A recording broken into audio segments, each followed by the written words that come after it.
ये जो 4 मंजिला इमारत आप मेरे पीछे देख रहे हैं, कल ये ताश के पत्तों की तरह देर रात बिखर गई। इस घर में 10 से 15 लोग रहा करते थे और उसमें से एक पिता और पुत्री की जो है मौत हो गई। इसमें 7-8 लोग थे, 4 को निकाल लिया था, बाकी जो मलबे में दबे हुए थे कितने लोग थे इसका कोई आइडिया नहीं। उस SDRF की टीम और पुलिस प्रशासन को ही इसकी जानकारी। पीड़ित की फैमिली है, ये भी परेशान हो है, इनके पास रहने खाने पीने की कोई व्यवस्था नहीं है।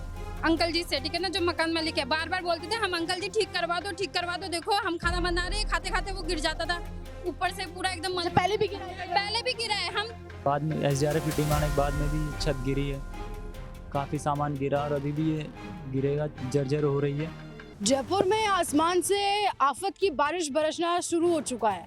आप देख रहे हैं देश भर में बारिश पहले ही काफ़ी तबाही मचा चुकी है और अब आप जयपुर में देख सकते हैं ये जो 4 मंजिला इमारत आप मेरे पीछे देख रहे हैं, कल ये ताश के पत्तों की तरह देर रात बिखर गई। इसमें तकरीबन बताया जा रहा है जब जयपुर बसा था तब से ये घर बना हुआ था और आप देख सकते हैं कितना ज़ोरों से पूरा इस मकान का जो पीछे का हिस्सा है, जैसे कि ताश के पत्तों का घर गिर जाता है वैसे थोड़ी थोड़ी मध्यम बारिश कल रात को हो रही थी जयपुर में, आप सभी ने देखा होगा। उसी बारिश में ये मकान इस तरीके से ढह गया। इस घर में 10 से 15 लोग रहा करते थे और उसमें से एक पिता और पुत्री की जो है मौत हो गई। 7 लोग गंभीर रूप से घायल हुए, जिसके बाद उनकी जो पत्नी, जो पिता और पुत्री की मौत हुई है, उनकी पत्नी भी गंभीर रूप से घायल बताई जा रही है। तुरंत लोगों को SMS हॉस्पिटल लेकर जाया गया। पर आप सोचिए ये सिर्फ एक मकान है इस क्षेत्र में। हम सुभाष नगर, ये जो है सुभाष चौक के क्षेत्र में मौजूद है और ऐसा बताया जा रहा है, हमने देखा भी यहाँ पे आसपास के क्षेत्र में जितने भी लोग घर हैं सारे मकान ऐसे ही हैं और ये जयपुर बसा है तब से ही मकान बने हुए। आप यहाँ की परिस्थिति देखिए, आपने खबरों में ज़रूर सुन लिया होगा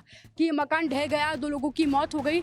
सुनने में शायद ये लोगों को छोटी बात लग रही होगी, देश में लोग हर रोज़ मरते हैं, पर आप सोचिए यहाँ पे जो आसपास के क्षेत्र में लोग रहते हैं ना, वो इन्हीं परिस्थितियों में जी रहे हैं। सबकी जान ऐसे ही खतरे में बनी हुई है। ऐसा बताया जा रहा है जयपुर बसा तभी ये मकान बने। अब इन मकानों को यहाँ के क्षेत्र के जो बड़े बड़े लोग थे उन लोगों ने खरीद लिया।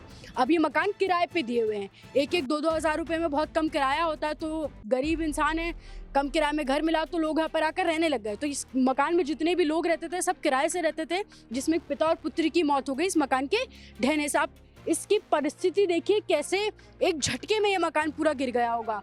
वो लोग ये सोचकर सोए होंगे सुबह उठेंगे, उनको भी नहीं पता था जो बारिश हो रही है वो उसी रात उनकी जान ले जाएगी। और यहाँ के जो क्षेत्र है, उनके क्षेत्र के जो लोग हैं उनमें भी काफ़ी आक्रोश है। बताया जा रहा है प्रशासन की लापरवाही है, क्योंकि देखिए बड़ी जाहिर सी बात है इस क्षेत्र में जिम्मेदार जो भी यहाँ के विकास के लिए, यहाँ के डेवलपमेंट के लिए क्षेत्र के लोग जो भी जिम्मेदार है वो सो रहे थे क्या?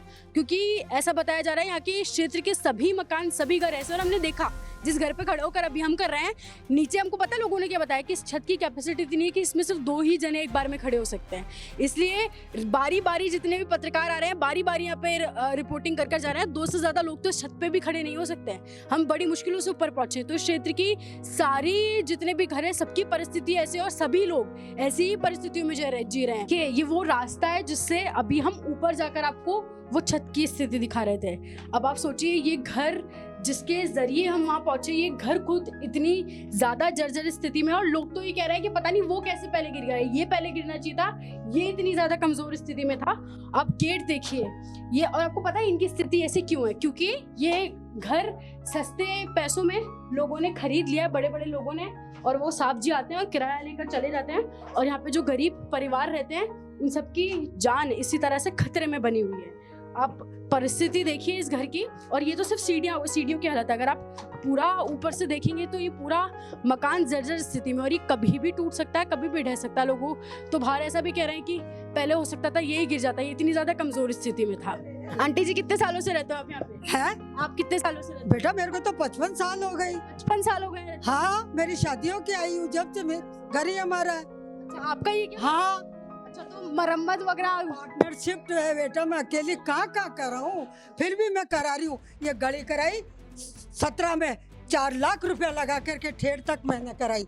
मेरे कमरे की इसकी पट्टी टूट गई, मैंने गार्डर डलाई। अब बेटा पेंशन आती है, अंकल खत्म हो गए 2009 में। बेटे को आज 30-35 साल मरे हुए हो गए। एक ही बेटा था, 3 बेटियाँ। बेटा मैं कहाँ से लगाऊं? आप अकेले रहते हो? मैं, मेरी एक बेटी है और एक मैं रहती हूँ बस। और मेरे भाई बहन लंदन फॉरेन रहते हैं, यहाँ रहते नहीं है, कांटेक्ट है नहीं मेरा उससे। बात ये ऊपर की पट्टियाँ टूट गई थी, 1 लाख रुपया लगा के उतराया। मेरा कमरा में भी पट्टियाँ टूट गई, मैंने अभी तो चिपे के रखा। हम बाहर बरामदे में सोते हैं, हम कमरे में नहीं सोते, डबल बेड वगैरह सब अंदर है। लेकिन बेटा अच्छा आंटी, बारिश में भी आप सोचिए घर की स्थिति ऐसी है कि आंटी को बरामदे में सोना पड़ता है। बरामदे में ही सो रही हूँ और क्या करूँ, पानी पड़ रहा। परसों कारीगर को बुलाया, सारी छत पे खंजरा डाले, लेकिन वो खंजरा डाले आएगा जब वो चला गया कि भाभी बारिश रुक जाए, कनाक्तों में करूँगा। कर बेटा, जितना होगा मेरे पास मैं कराऊंगी। आप भी यहीं पे रहते हो इसी क्षेत्र में? जी अच्छा, आप कहाँ यहीं के जयपुर के रहने वाले हो? जी जी। अच्छा, क्या हुआ रात को, थोड़ा सा आप बता। 12:30 के करीब आवाज़ आई जोर से बिल्डिंग ढहने की, तो हम सब भाग के आए। पहले एक पीछे से ट्रैफिक वाला आया था भाग के, तो उन्होंने आके देखा। फिर हम जब आए यहाँ पे तो अल्लाह मचा हुआ था, पुलिस वाले आए, फिर धीरे धीरे सबको साइड करने लग गए। यहाँ पे पीड़ित की फैमिली है, ये भी परेशान हुए हैं, इनके पास रहने खाने पीने की कोई व्यवस्था नहीं है। हम सब यहीं के रहने वाले हैं? हाँ जी, SMS में 10 आदमी है, पूरे टोटल 10 है, बच्चे, व्यक्ति, महिलाएं सब है। 2 की मृत्यु हो चुकी है और बाकी 8 बंदे हैं, उनकी भी हालत बहुत खराब है। ये मकान है, मैं पैसे के वजह से कम पैसे मिल रहे हैं ना, मैं इसीलिए आ गई यहाँ हम पे। बार बार बोलते थे अंकल जी से, ठीक है ना, जो मकान मालिक है, बार बार बोलते थे हम अंकल जी ठीक करवा दो, ठीक करवा दो। देखो हम खाना बना रहे, खाते खाते वो गिर जाता था ऊपर से पूरा एकदम। अच्छा, पहले भी गिरा है? पहले भी गिरा है। हम बार बार बोलते थे उनसे कि ठीक करवा दो, ठीक करवा दो। इसीलिए मैं खुद भी बच्चा लेके मैं दूसरा कमरा मैंने ले लिया था, लेकिन दुकान हमारा अभी भी वही है, वहीं पर ही है, ठीक है ना। लेकिन वो करते नहीं थे, नहीं नहीं अभी तो चल रहा है, चलने दो, ऐसे ही चलने दो। हाँ भाई, तो मैं नहीं ठीक करवा सकता, ऐसे ऐसे बोल के हमें रफू चक्कर कर देते थे। अच्छा, अंकल जी किराया टाइम पे लेना? हाँ, किराया पर टाइम टू टाइम।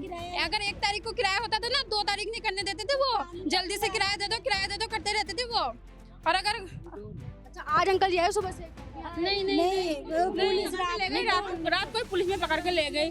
हाँ, रात को जब भी हुआ पुलिस में आके ले गई रात को। अच्छा, अंकल जी साहब ने बहुत बार बोला, पहले भी मलबा गिरा? बहुत बार मैंने खुद ने बोला है, वो मेरे हस्बैंड उन्होंने भी अभी 3 दिन पहले बोला था कि बारिश आ रही है अंकल, तो ये मेरे भैया वाला रूम था वो पूरा गिर रहा था, तो बोले कि ना ठीक करवा दो। नहीं नहीं अभी तो ऐसे ही चलेगा, अभी मेरे पास इतना वो नहीं है। नहीं नहीं चलेगा, चलेगा वही चलेगा। वो साबुद्दीन उनका नाम है और वो उधर रहते थे 4 दरवाजे के उधर, उनके नए वाले मतलब जहाँ वो रहते थे वहाँ हम कभी नहीं गए। यहाँ पे जो आसपास, आप कहाँ के रहने वाले मैं कलकत्ता की रहने वाली हूँ, लेकिन जयपुर में किराए से ही रहती हूँ। हो? मैं तो पैदा ही यहीं पर ही हुई हूँ, मेरी मम्मी पापा की शादी भी यहीं हुई है, मैं यहीं पर ही रहती हूँ। आप सब सारे ऑलमोस्ट कलकत्ता? हाँ, मैं कलकत्ता की है, लेकिन हम इधर ही रहते हैं, बरसों हो गया हम इधर ही रहते हैं। अच्छा, ये जो सारी मकान है क्या उन्हीं एक ही जने क्या, उन अंकल जी? नहीं सब अलग अलग। हाँ, सब अलग अलग सारे टूटा मुटा है मकान। वो इधर नहीं आते थे, उनका एक रूम था, मतलब उधर बैठते थे वो, आकर 1 घंटे के लिए बैठते थे। जब किराया लेना होता था तब आ जाते थे वो, किराया लेकर चल जाते थे। कितना किराया था? किराया 4-4 हजार किराया लेती है, पानी का अलग है, बिजली का अलग है। और ऐसा भी नहीं कि कम लेते थे, किराया भी सही लेते थे, लेकिन अब हमारे 300 करके किराया बढ़ाते हर साल में हमारा। हर साल किराया भी बढ़ा? हाँ, और हमारा जो एक रूम है, कितने सालों से रह रहे हैं? मैं तो रहती हूँ अभी 9 साल हो गई उसमें। हाँ हाँ। कभी अंकल जी ने एक बार भी मरम्मत करवाई उस घर की? कभी? नहीं नहीं नहीं नहीं नहीं। और अभी भी बारिश में तब हालत खराब थी तब भी नहीं करवाई? नहीं। हमारे साथ ये जो भैया आप देख रहे हैं, ये भैया ही सबसे पहले वो मकान जब ढहा, वो गिरा, तो सबसे पहले उसमें जो पिता और पुत्री दबे नीचे, जो भी लोग मरे, सबसे पहले उनकी जान बचाने भैया ही पहुंचे थे। जी भैया, आप पहले थोड़ा सा बताएंगे क्या हुआ रात को? रात को हम लोग जब खाना खा रहे थे, लगभग 12 साढ़े 12 बजे की बात है, तो आवाज़ ऐसी आई कि या तो कुछ एक्सीडेंट हुआ या फिर टीन शेड गिरा। बाहर निकल के देखे तो लोग छतों पे आ गए थे अपने अपने। यहाँ से देखने पे ये जो पीछे का पोर्शन है ना, ऐसा लगता है बहुत गली में है। अगर वो लेडीज़ चिल्ला नहीं रही होती तो सुबह तक किसी को नहीं पता चलता। उस लेडीज़ की आवाज़ सुनने के बाद में कुछ समझ में नहीं आया, नीचे भाग के गए, उसको निकाला। 2 बच्चे थे उनको निकाला और फिर एक अंकल जी भी थे उनको भी निकाला। वो पीछे से पिताजी आ गए और 1-2 लड़के और आ गए, तो उन्होंने मिलके सबने उनको गली से बाहर निकाल दिया। और भी जो लोग थे जो गली के बाहर से सहायता कर रहे थे, उन्हीं में से किसी ने पुलिस प्रशासन को कॉल किया। SDRF की टीम और पुलिस प्रशासन 10-15 मिनट में आ गए थे वो लगभग। फिर उन्होंने उन्होंने जो भी किया, फिर रात को सारा कुछ उन्होंने बहुत व्यवस्थित तरीके से किया और बरसात ने भी खूब अपना रोल निभाया।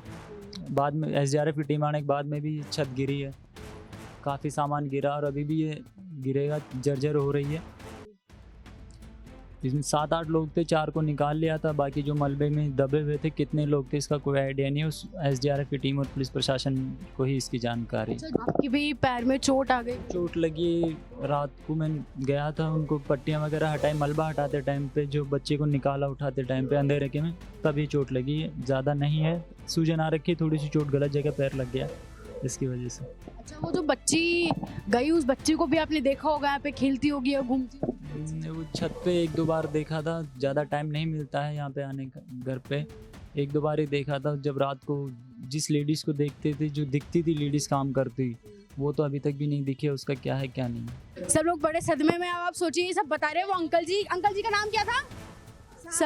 साबुद्दीन जी समय पर किराया लेने आते थे, किराया समय समय पर बढ़ाते भी थे, और इन लोगों को पता था कि ये टूटने की परिस्थिति में इन लोगों ने कहा भी अंकल जी मरम्मत करा दो, पर अंकल जी को तो समय पर किराया मिल रहा था, क्योंकि किराया नहीं मिलता तो सामान लेकर बाहर निकाल देते, तो ये लोग समय पर किराया दे रहे थे, इसलिए अंकल जी ने कभी मरम्मत नहीं करवाई। और क्षेत्र में शायद प्रशासन अब जाग गया, पर शायद पहले थोड़ा समय पे जाग जाता, क्योंकि सारी घर यहाँ पर इसी परिस्थिति में। सब लोग यही बता रहे हैं कि सारे घर ऐसे हैं कि अगली बारिश में कौन सा घर गिर जाएगा किसी को कोई अता पता नहीं है। तो शायद अब प्रशासन एक्टिव हो गया है, पर आप भी अगर आपके क्षेत्र में रहते हो और आपके क्षेत्र में ऐसे मकान है तो आप लोग जागिए, क्योंकि आपकी जान की सुरक्षा शायद आपसे ज़्यादा कोई नहीं कर सकता है।